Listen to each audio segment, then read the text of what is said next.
Good morning, children. Welcome back again to science class. As we were continuing the chapter Changes in Our Environment, today I am going to teach you the subtopic Waste and Waste Management. But before moving ahead, let us learn what is waste.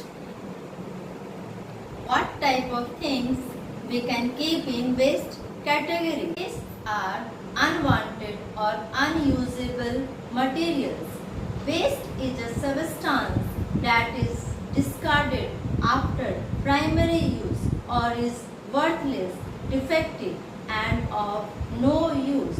The different types of waste are biological waste, industrial waste and household waste. The waste are categorized into two categories. The first one is biodegradable waste and the another one is non-biodegradable waste. Let us first talk about the biodegradable waste. The examples are vegetable and fruit peels, food scrap, paper, plants or grass trimming, dry leaves, sewage, etc. These wastes break down and get decomposed by the action of microorganisms on them. Plus, what is attained from the soil that is returned to the soil without any negative consequences. Now, we will talk about the non-biodegradable waste. The examples are plastics, nuclear waste, electronic trash, batteries, wall paint, varnish, motor oil, pesticides and chemicals, construction materials, tiles, etc. These things cannot be broken down and thereby do not get decomposed, as if such they pile up, they spoil the fertility of soil, whereas some of these wastes are emitting harmful radiation into the atmosphere, thereby degrading the environment. It is important to know that burning these wastes release poisonous gases, therefore pose significant hazards to life and environment.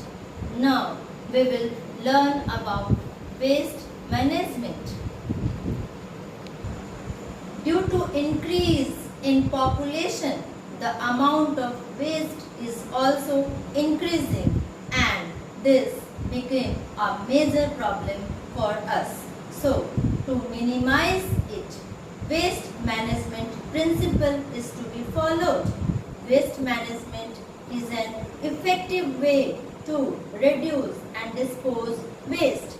Waste management follows 3 R's principle. Actually, 3 R's are 3 smart ways to get rid of waste. The 3 R's are reduce, reuse and recycle. First, I will talk about the reduce. We should reduce the amount of waste we produce. This can be done by buying goods that can be long lasting. We must reduce the use of non-biodegradable waste such as plastics. Next is reuse. Instead of throwing away the old items, we should try to find ways to use them again. Example, papers and envelopes can be used as scrap paper for making notes. Old glass can be used for making flower vase. And the next is recycle. We can use the materials from old products for creating new ones. For example, paper bags can be made from recycled paper. Rubber products such as old tires can be used for planting trees, for making swings, for making footwear, etc. Metal items can be melted and designed into new products such as decorating items and jewelry. So, children, now you have learned about waste and waste management. Remember, this earth belongs to all of us and it is our duty to take care of it. Take responsibility to save earth for future generation. Thank you.